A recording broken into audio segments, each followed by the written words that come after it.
Board exam 2025। जी हाँ दोस्तों, आज की इस वीडियो में हम ये बात करने वाले हैं कि कहीं ना कहीं अब जो बोर्ड एग्जाम 2025 की जो तैयारी हमें जो करनी है वो हमें किस तरह से करनी चाहिए, हमारा जो अप्रोच होना चाहिए एक पर्टिकुलर सब्जेक्ट के टुवर्ड्स वो किस तरह का अप्रोच होना चाहिए, सारी चीज़ों के बारे में आज की इस वीडियो में हम क्या करने वाले हैं।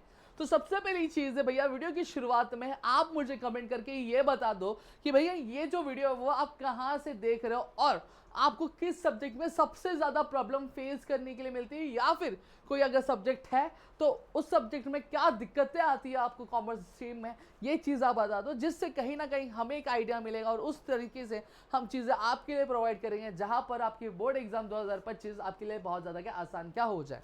अब चलो एक एक करके मैं चीज़ें यहाँ पे शुरुआत करता हूँ। मैं बात करूँगा आज जो लोगों के बोलते हैं ना कि रातों की नींद और चैन सब छीन के बैठता है, वो है हमारा बुक कीपिंग एंड अकाउंटेंसी। जी हाँ दोस्तों, मैं बात कर रहा हूँ बुक कीपिंग एंड अकाउंटेंसी। ये एक ऐसा सब्जेक्ट है जो बहुतों को अगर पल्ले पड़ गया तो भैया उनको तो बहुत मज़ा आता है, लेकिन बहुतों की जो रातों की नींद है वो क्या और दिन का जो चैन है ये सभी क्या गवा के क्या बैठे रहते हैं इस सब्जेक्ट का जब नाम आता है। अब दिक्कत क्या होती है, कहीं ना कहीं ये सब्जेक्ट हमें थोड़ा हार्ड लगता है, हमें समझ में नहीं आता ये चीज़ें कैसे करनी, कहाँ पे कौन सी चीज़ें पोस्ट करनी है, ये सारी चीज़ों के बारे में मैं आज आपके लिए क्या करने वाला हूँ। ठीक है, तो वीडियो के एंड तक आप क्या बने रहना। तो सबसे पहली चीज़ आप ये समझ लो कि आपकी जो बुक कीपिंग एंड अकाउंटेंसी वाला ये जो सब्जेक्ट होता है इसका जो बोर्ड है वो मार्क्स आपको किस तरीके से देता है। तो बेसिकली अगर मैं बात करूँ तो ये जो बुक कीपिंग वाला सब्जेक्ट है आपके बाकी सब्जेक्ट की तरह ये 100 मार्क्स का होता है। कितने मार्क्स का होता है दोस्तों? ये 100 मार्क्स का आपका सब्जेक्ट क्या होता है। सही बात है। अब इसमें अगर मैं बात करूँ तो ये 100 मार्क्स आगे चलकर आपकी दो पार्ट में डिवाइड हो जाता है। एक होता है आपका 20 मार्क्स होता है और दूसरा जो होता है वो आपके 80 मार्क्स का क्या होता है। सही बात है। अब यहाँ पे अगर मैं बात करूँ तो ये जो 20 मार्क्स और ये जो 80 मार्क्स है ये पूरा का पूरा आपके हाथ का मार्क्स, आपको क्या करना है कैसे करना है ये सारी चीज़ें आपको बहुत ही अच्छे तरीके से आज यहाँ पे हम लोग क्या बात करेंगे। ठीक है, तो कैसे सॉर्ट आउट करना है, क्या प्लानिंग होनी चाहिए, क्या अप्रोच होना चाहिए मेरा एक पर्टिकुलर सब्जेक्ट के टुवर्ड्स, जिससे कहीं ना कहीं जो बुक कीपिंग मुझे मेरे 11वीं में बहुत ज़्यादा त्रास देता था वही 12वीं में मुझे बहुत ज़्यादा क्या आनंद दे और मेरा परसेंटेज रेज करने में हेल्प करे। तो एक चीज़ मैं आपके लिए लाया हूँ, मैं इवैल्यूएशन पैटर्न लाया हूँ। ठीक है, चलो मैं बता देता हूँ क्या है कैसा है किस तरीके से, क्योंकि जब आपको ये चीज़ थोड़ी समझ में आ जाएगी कि ना मेरे एग्जाम में मुझे टीचर जो है टीचर एक्चुअली बोर्ड मुझे क्वेश्चन क्या क्या पूछने वाला है, तो आपके लिए थोड़ा सा आसान हो जाएगा। देखो बहुत भारी टेक्निक है भाई, बहुत ईजिली आप क्या स्कोर कर सकते हो। What I am presenting over here is, ये आपके पास क्या आ गया, ये आपका नहीं नहीं नहीं हाँ, अब ये आपका देखो। अब सबसे पहली चीज मैंने क्या बताया, मैंने आपको एबीटी वाली चीज बताई। सही बात है। अब यहाँ पे भी आप देख सकते हो ये बोर्ड का इवैल्यूएशन पैटर्न का ये है पीडीएफ है। रिटर्न जो एग्जाम होता है वो आपके 80 मार्क्स का होता है, वहीं एप्लीकेशन बेस्ड टेस्ट जो होता है 20 मार्क्स का होता है। अब यहाँ पे अगर मैं बात करूँ तो अब ये एबीटी में क्या क्या चीज़ें पूछी जाती है आप थोड़ा सा वो समझ लो और फिर उसके बाद में आपके फाइनल इसकी मैं बात करूँगा। ये अब आपका एबीटी वाला पूरा का पूरा सामान यहाँ पे क्या आ गया है। अब एबीटी में मुझे क्वेश्चन क्या क्या पूछे जाते हैं थोड़ा सा मैं देख लूँ, मैसेज आ रहे आते रहते हैं। ठीक है, अब टोटल अगर मैं बात करूं तो आपको कितना है, 20 मार्क्स का आपका एबीटी क्या होने वाला है। ठीक है, अब सबसे पहली चीज मैं यहाँ पे मार्क मेरा एनेबल कर लेता हूँ। अब मुझे पूछा क्या क्या जाएगा वो मैं आपको कर लूँ।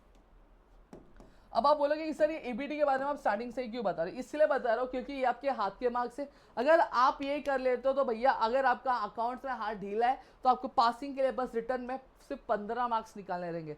सर ये ऐसे कैसे बात करो, बता रहा हूँ कैसे बात करो, ये सारी चीज़ें सबसे पहली चीज़ ये तो समझ लो। और पासिंग मैंने कैसे बोला कि सिर्फ रिटर्न में 15 निकालोगे 80 में से, सर आपने तो 80 में से तो इतना पासिंग निकलता है, आई गेस 27 या 28 आपका पासिंग 80 में से। ठीक है, आप बोल रहे सिर्फ 15 निकाल के आप पास हो जाओगे, हाँ भाई पास हो जाओगे, जबान आप देख लेना कैसे बताता हूँ, रूल में आगे आपको एंड में बताने वाला। सबसे पहली चीज क्या है, क्वेश्चन नंबर 1A आपको क्या पूछा जाएगा, से ट्रू और फॉल्स विथ रीजंस।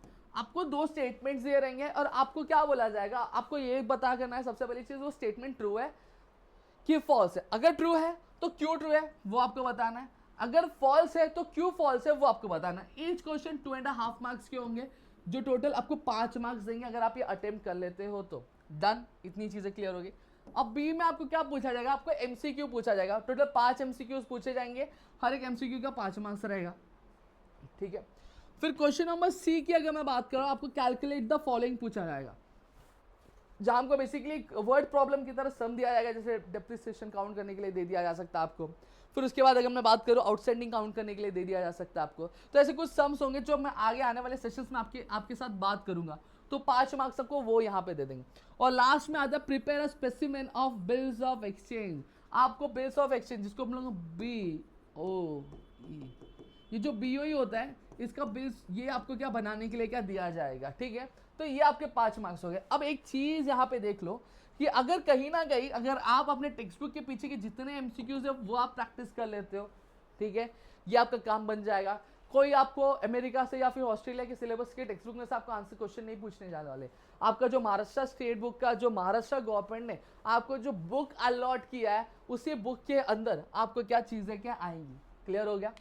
फिर उसके बाद अगर मैं बात करूं तो कैलकुलेट द फॉलोइंग भी सेम चीज उसी में से पूछा जाएगा, आपको कहीं और से नहीं पूछा जाएगा, ठीक है। और BOE के भी 4 से 5 फॉर्मेट है, 5 से 6 फॉर्मेट है, वो आप देख लो, उसी में से कुछ आएगा। रोज ज्यादा नहीं, एक प्रैक्टिस करने का। कितना? एक प्रैक्टिस करना, ज्यादा प्रैक्टिस नहीं करने का, एक प्रैक्टिस करने का। देखो आपको आराम से आ जाएगा, ठीक है। इतनी चीजें क्लियर हो गई। नेक्स्ट अगर मैं बात करूं फिर MCQs में सेम टेक्स्ट बुक के पीछे से प्रैक्टिस करो, स्टेटमेंट और ट्रू और फॉल्स भी डन। ये मैंने ABT की चीज बता दी। अब मैं बात करता हूं आपकी किसकी, मैं बात कर रहा हूं, जी हाँ दोस्तों, आपके क्वेश्चन पेपर पैटर्न की। अब देखो यहाँ पे क्या दिया जाएगा। अब टोटल 80 मार्क्स का आपका पूरा एग्जामिनेशन होने वाला है। कितना मार्क्स का होने वाला है? 80 मार्क्स का टोटल आपका एग्जामिनेशन क्या होने वाला है, समझ में आ गया। अब उसमें से अगर मैं यहाँ पे बात करूँ तो देखो क्या है, सबसे पहली चीज आपके ऑब्जेक्टिव बेस्ड है। तो यहाँ पे A B C D E F G H, ठीक है, I J, इतना सारा पढ़ना पड़ेगा। अरे भाई इतना सारा नहीं पढ़ना है, मैं आपको बता रहा हूँ। इनमें से कोई भी 4 आपको पूछे जाएंगे। क्या पूछा जाएगा आपको? ये A B C D पूछा जा सकता है, या फिर A E F G पूछा जा सकता है। मतलब ये जितने क्वेश्चंस हैं, इन क्वेश्चन में से कोई भी 4 क्वेश्चंस आपको क्या पूछा क्या जा सकता है। तो ये आपको प्रिपेयर करना है। और अगर आपने इसकी प्रिपरेशन कर ली ना, तो बट ऑब्वियस सी बात है, आपकी 2 प्रिपरेशन हो जाएगी, यानी ABT की भी प्रिपरेशन हो जाती है यहाँ पे, और साथ ही साथ आपकी ऑब्जेक्टिव्स की भी प्रिपरेशन हो जाती है। और मैं बोल रहा हूँ ना, स्कोर करना बहुत बड़ी बात नहीं है। अगर आप सिर्फ इतना ऑब्जेक्टिव्स ही कर ले रहे हो और आप सिर्फ आपके ABT की प्रिपरेशन कर ले रहे हो ना, तो out of 100 you guys are scoring 40 marks. मतलब पासिंग का तो जुगाड़ सर आपने ऐसे ही बता दिया। और ये चीज़ें करनी कहाँ से होती है भाई? अगर टेक्स्ट बुक नहीं लिया होगा 11वीं में, तो ये गलती वापस मत दोहराना, टेक्स्ट बुक ले लेना। टेक्स्ट बुक बहुत काम की चीज़ है। अगर आप बोलोगे कि सर 12th में हमें अकाउंट्स पढ़ने के लिए कौन सी बुक बहुत ज़्यादा इंपॉर्टेंट होती है, जो हमारे लिए बहुत ज़्यादा हेल्पफुल होगी, जो हमें अच्छा स्कोर करने के लिए बताई जाएगी, आप नीचे कमेंट कर देना, मैं आपके लिए वीडियो लेकर आ जाऊँगा। समझ में आ गया। अब नेक्स्ट यहाँ पे बात करता हूँ। अब यहाँ पे बात होती है आपकी किसकी? अब आपकी होती है क्वेश्चंस की। अब देखो सबसे पहली चीज़ अगर मैं बात करूँ तो 10 मार्क्स के लिए आपको पहला क्वेश्चन पूछा जाएगा, जहाँ पे एडमिशन ऑफ पार्टनर और रिटायरमेंट ऑफ पार्टनर। अब ये 2 क्वेश्चंस दिए रहेंगे। अब सर क्या दोनों अटेम्प्ट करना है? नहीं मेरे दोस्त, आपको या फिर एडमिशन ऑफ पार्टनर अटेम्प्ट करना है, या फिर रिटायरमेंट ऑफ पार्टनर क्या अटेम्प्ट करना रहेगा। अब तक जितने भी पेपर्स हुए वहाँ पे एडमिशन ऑफ पार्टनर और रिटायरमेंट ऑफ पार्टनर ऑप्शंस में देखे गए हैं, ठीक है। हालांकि बोर्ड ने क्या बोला है कि ये 4 टॉपिक्स दिए, 4 टॉपिक में से कोई भी 2 टॉपिक्स एक दूसरे के ऑप्शन में क्या आ सकते हैं। लेकिन अब तक जितने भी एग्जामिनेशंस हुए हैं उन सभी में हमने ये देखा है कि आपका जो एडमिशन ऑफ पार्टनर और रिटायरमेंट ऑफ पार्टनर क्या होता है, आपके ऑप्शन में क्या आता है। ठीक है, इतना क्लियर हो गया, डन। फिर उसके बाद अगर मैं बात करूं, फिर नेक्स्ट जो हमारा क्वेश्चन होता है, देखो 10 मार्क्स है यहाँ पे, ठीक है। फिर solve any of the one of the following. अब आपको क्या दिया रहेगा? डिसोल्यूशन ऑफ पार्टनरशिप दिया रहेगा और उसके ऑप्शन में बिल्स ऑफ एक्सचेंज दिया रहेगा, ठीक है। मतलब ये चैप्टर्स के नाम बता रहा हूँ, ये चैप्टर्स दिए रहे, इस तरह से क्वेश्चन आएंगे। फिर उसके बाद क्या आएगा आपको? अब डेथ ऑफ पार्टनर और इश्यू ऑफ शेयर्स यहाँ पे दिया हुआ है, एनालिसिस ऑफ फाइनेंशियल स्टेटमेंट और कंप्यूटर अकाउंटिंग आपको क्या दी गई है। तो यहाँ पे अब अगर मैं बात करूँ तो इश्यू ऑफ शेयर्स और कंप्यूटर अकाउंटिंग है, फिर डेथ ऑफ पार्टनर और एनालिसिस ऑफ फाइनेंशियल स्टेटमेंट। तो ये आपको टॉपिक्स दे देंगे जो एक दूसरे के ऑप्शंस में क्या रहेंगे, तो वो आपको क्या अटेम्प्ट क्या करना रहेगा। अब सबसे भारी चीज मैं आपको बताता हूँ, क्या पता है क्या? आपका फाइनल अकाउंट्स है और उसके ऑप्शन में ऑप्शन में कुछ नहीं है, एक एनपीओ है। समझ में आ गया। अब एक चीज मैं बताऊं, सम सॉर्ट ऑफ चीज अगर मैं बात करूं, अगर आपको फाइनल अकाउंट्स अच्छे से आता है तो यहाँ पे आपके 12 मार्क्स बहुत अच्छे से फिक्स हो जाएंगे। अगर नहीं भी आता तो कोई बात नहीं, कोई दिक्कत नहीं। हम जब लेक्चर स्टार्ट करेंगे, कुछ 3-4 दिन में हमारे लेक्चर स्टार्ट होने वाले हैं, समझ में आ गया। जब हम लेक्चर स्टार्ट करेंगे तो आई विल मेक श्योर कि आपकी 11 की चीज़ें मैं पहले थोड़ी सी क्लियर कर दूं, फिर उसके बाद जो एक्स्ट्रा ऑर्डिनरी वाली जो चीज़ें यहाँ पे आपको फाइनल अकाउंट में पूछे जाएंगे वो उसके टुवर्ड्स हम लोग क्या बढ़ेंगे, पहला लेक्चर मैं जानता हूँ बहुत सारे लोग ऐसे होंगे जिन्हें ये नहीं पता होगा ट्रेडिंग अकाउंट में क्या आता है, जिन्हें ये नहीं पता होगा पीएनएल अकाउंट में क्या आता है, जिन्हें ये नहीं पता रहेगा आपका एसेट में कौन सी चीज़ें आती है और एसेट में चीज़ें कैसे पोस्ट करनी है। कोई दिक्कत नहीं है, कोई चीज़ नहीं है, एडजस्टमेंट का टेंशन तो आपका भाई ऐसी हवाबाजी, समझ में ऐसे हवा में उड़ने लगेंगे। क्लियर हो गया? तो बहुत आसान है, अगर बस आपको एक लॉजिक समझना है, ये आपने कर लिया तो ठीक। और ये आ गया ना तो इसी का भाई है, ये एनपीओ है, सेम उसी की तरह, बस थोड़ी बहुत चीज़ें जो डिफर करती है, उसके अलावा पूरी की पूरी चीज़ें वैसी की वैसी ही है। जैसा फाइनल अकाउंट्स करते वैसे ही एनपीओ है। अगर आप ये कर लोगे तो यहाँ पे आपकी ये भी चीज़ होगी। अब एक स्ट्रैटेजी में आपको बताता हूँ क्या करना है। सबसे पहली चीज़ अगर मैं बात करूँ तो आपका जो फाइनल अकाउंट्स वाला चैप्टर और प्लस आपका एनपीओ वाला चैप्टर आपको अच्छे से कर लेना। 12 मार्क्स यहाँ पे हो गए। देखो यहाँ पे मैं एक चीज़ बताता हूँ, 20 मार्क्स का मैंने ऑब्जेक्टिव्स बताया, ठीक है, 12 मार्क्स का मैंने आपको फाइनल अकाउंट्स और 12 मार्क्स का मैंने एनपीओ बताया। अगर आप इतना भी कर लेते हो बस, तो देखो आराम से आप 2 + 2 कितना होता है, 4 होता है, और 2 1 3 3 1 आपका क्या होता है, 4 हो गया। 44 मार्क्स तो यहाँ पे हो गए। और एबीटी की अगर मैं बात करूँ, एबीटी की भी आप प्रिपरेशन अगर अभी से अच्छे से कर लेते हो, ठीक है, तो आपका कितना हो गया, 4 2, मतलब 64 मार्क्स। तो आप कुछ नहीं, सिर्फ 2 प्रैक्टिकल प्रॉब्लम सॉल्व कर रहे हो, ऑब्जेक्टिव्स कर रहे हो और आपका एबीटी अच्छे से दे रहे हो, तो आउट ऑफ 100 आप 60% मार्क्स तो 64% मार्क्स तो यहीं पे स्कोर कर ले रहे हो। अब एक चीज और मैं बताता हूँ, एक आपको और आता है जिसको हम लोग क्या बोलते हैं, BOE बोलते हैं, जिसको हम लोग बिल्स ऑफ एक्सचेंज बोलते हैं, ठीक है। अब बिल्स ऑफ एक्सचेंज की अगर मैं बात करता हूँ तो आई गेस आपके कुछ 12 मार्क्स के लिए आपको देख लेते हो ऊपर, ठीक है, सॉरी 10 मार्क्स के लिए, तो 64 वहां पे, और BOE अगर आप कर लेते हो तो 64 + 10 यहाँ पे अगर मैं करता हूँ तो 74 हो जाता है। और 74 में प्लस एक आपका इश्यू ऑफ शेयर्स वाला भी चैप्टर है, ठीक है। तो इश्यू ऑफ शेयर्स वाला चैप्टर अगर मैं बात करूँ तो आपके 8 मार्क्स के लिए, तो 74 प्लस अगर मैं यहाँ पे 8 करता हूँ तो सीधी सीधी बात, तो आपको बताओ अगर मैं बात कर रहा हूँ तो यहाँ पे आपका जो 82 मार्क्स होता है वो आप ऐसी स्कोर क्या कर लेते हो। और उसमें से भी अगर आपने एडमिशन ऑफ पार्टनर या फिर रिटायरमेंट कर लिया या फिर आपने बाकी की चीज़ें कर ली, तो यहाँ पे आपके और भी मार्क्स के आराम से क्या हो जाते। क्लियर है? इतनी चीज़ें डन हो गई। अब यहाँ पे ध्यान देना, ध्यान क्या देना है। अब आप बोलोगे कि सर, अब देखो मैं बात किसकी कर रहा हूँ, मैं बात उनकी कर रहा हूँ। अब तक मैंने बता दिया कि आपको स्कोर करना है तो आपको क्या क्या क्या चीज़ें हैं जो आप लेके चल सकते हो। अब एक ऐसा बंदा होगा शायद से जिसे कुछ नहीं आता होगा, जिसका हाथ थोड़ा ढीला होगा, जो अपने पासिंग बोला ना कि भाई मुझे पासिंग में मिल जाएगा ना अकाउंट्स पे तो मैं बहुत अच्छा कर लूंगा। तो देखो बहुत एक चीज़ मैं आपको बताता हूँ, अब 11 का ऐसा ही कोई शायद बंदा होगा कॉमर्स का जिसको जर्नल एंट्री नहीं आती होगी, ठीक है। तो देखो जर्नल एंट्री अगर आपको आती है तो ये 2 चैप्टर ये आपके लिए ही बने हुए, मतलब महाराष्ट्र गवर्नमेंट ने आपके लिए 2 चैप्टर्स दिए। एक होता है आपका बिल्स ऑफ एक्सचेंज, जो आप बहुत ईजी है, बस आपको थोड़ा सा एक लॉजिक समझना है। ये पूरा का पूरा आपका जर्नल एंट्री पे बेस्ड है, ये BOE बिल्स ऑफ एक्सचेंज, जहाँ पे कुछ सेम एंट्रीज होती है जो बार बार रिपीट होती है। आप प्रैक्टिस करोगे आपको बहुत आराम से समझ में आ जाएगा, जो कि आपके 10 मार्क्स के लिए यहाँ पे हो जाता है, ठीक है।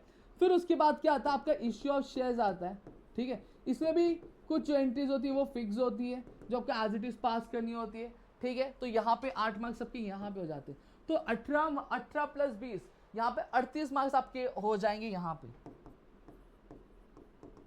और ऑब्जेक्टिव्स आप अगर 20 मार्क्स आप कर लेते हो तो 10 + आपका 20 हो गया 30, और 30 + हो गया आपका 38 मार्क्स यहाँ पे।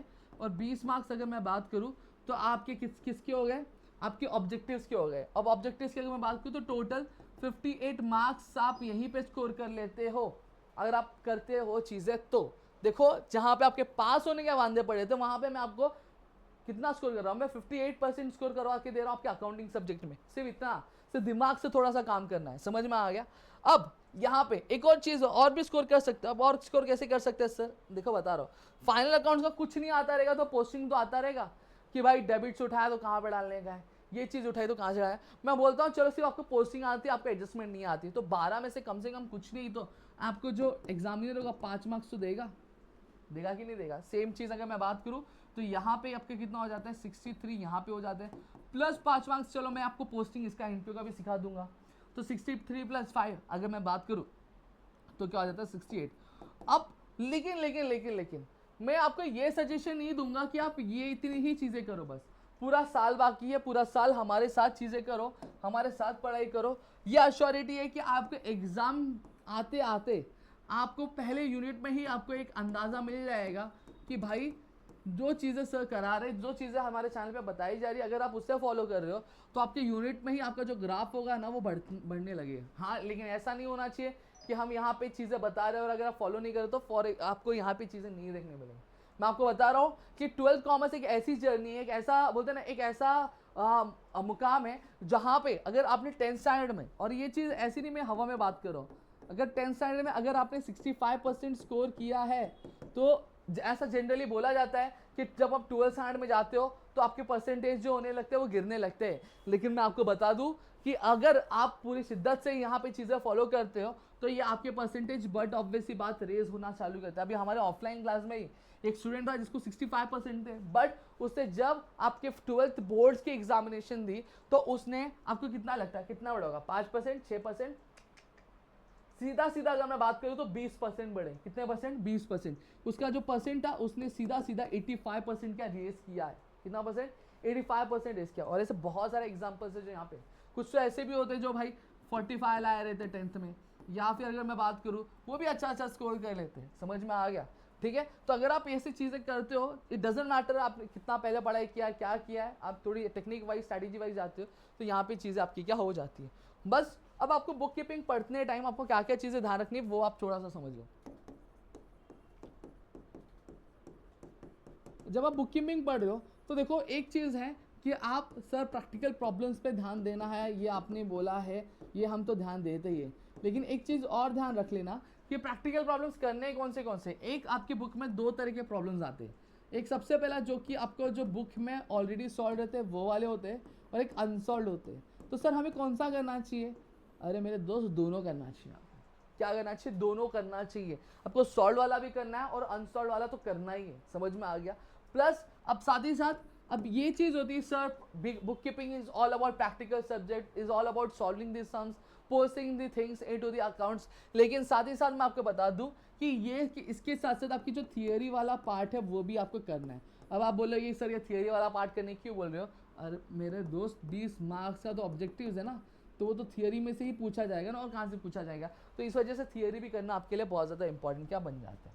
अब ये करनी है बात, अब आपकी जो इतनी चीज़ें अगर आपने कर लिया, आपको पूरा बहुत श्योर है कि आपने बहुत सारी चीज़ें पूरा कवर कर लिया, आपने प्रैक्टिस भी कर लिया, सेल्फ इवैल्यूएशन भी कर लिया, फिर उसके बाद आपको जो PYQs होते हैं वो PYQs आपको चेक करना क्या चालू कर देना है, PYQ सॉल्व करना चालू कर देना। और आपको ये है कि अगर आपने इतनी सारी चीज़ें कर ली तो आप एक बोलते ना कि बहुत आराम से आपकी स्पीड भी मेंटेन हो जाएगी, आपकी चीज़ें भी मेंटेन हो जाएगी। और एक चीज़ और है कि मेरा कि आप क्या करो, साल के स्टार्टिंग से ही जो बोर्ड एग्जामिनेशन में आप जो पेन यूज़ करने वाले हो वो अभी से फिक्स कर लो।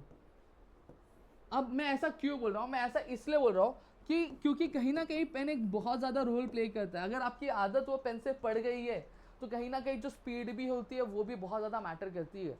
और अब आप उससे जब लिखना स्टार्टिंग से ही स्टार्ट करोगे तो बोर्ड एग्जामिनेशन तक वो पेन आपके बहुत हाथ में बैठ जाएगी और आप बहुत ही स्मूथली पेपर लिखोगे, तो पेपर आपका टाइम पे भी कवर होगा, बहुत अच्छे से प्रेजेंट भी आप क्या कर पाओगे।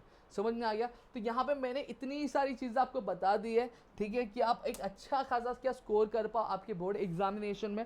और अगर आपने इतनी चीज़ें फॉलो की तो आप आराम से कर सकते हो। Admission of partner, retirement of partner, इनमें से कोई एक आपको अटेम्प्ट करना रहेगा। स्टार्टिंग में हम सारी चीज़ें सीखेंगे, लेकिन जब हमारे प्रैक्टिस की बात आएगी तो हम कुछ पर्टिकुलर सम्स देखेंगे जो हमें अटेम्प्ट करने एग्जामिनेशन, जब बोर्ड एग्जामिनेशन की हम एट लास्ट प्रीलिम्स में जब हम प्रिपरेशन करेंगे तो हम उस सारी चीज़ें जाएंगे। पहले तो हम सारी चीज़ें सीखेंगे, फिर उसके बाद हमें जो जो चीज़ें अटेम्प्ट करनी है हम उसकी बहुत बोलते हैं ना थरो वाली प्रैक्टिस करेंगे। क्योंकि देखो मेरा मानना ये है कि सब करने से अच्छा है कि आप कुछ चीज़ें ही करो लेकिन बहुत अच्छे से करो। और एग्जामिनेशन में हमें ऑप्शंस दिया है, ठीक है, कि आपको आइदर आपको ये अटेम्प्ट करना है या फिर आपको ये अटेम्प्ट करना है, तो हमें दोनों नहीं अटेम्प्ट करना ना, तो हम क्यों ना सिर्फ वही चीज़ प्रैक्टिस करें जो हमें एग्जामिनेशन में अटेम्प्ट करनी है। क्लियर हो गया? तो हम वो प्रैक्टिस करेंगे, तो इससे हमारा क्या हो जाएगा, वो सम्स के थ्रूअर्ड्स पूरी क्लैरिटी हमें मिल जाएगी और हम बहुत अच्छे से क्या उसको परफॉर्म करके आ सकें एग्जाम में। आई होप सो इतनी चीज़ें क्लियर हो गई और जल्दी हमारे बैचेस भी लॉन्च होने वाले हैं, ठीक है, आपके कॉमर्स के भी। तो बने रहिएगा चैनल पे, आपके लिए बहुत सारी अपडेट्स और भी आने वाले इस साल के लिए। तो चलो दोस्तों, मिलेंगे हमारे अगली वीडियो में, तो तब तक के लिए घर पे रहो सुरक्षित, अपना ध्यान जरूर रखना दोस्तों। जय हिंद दोस्तों।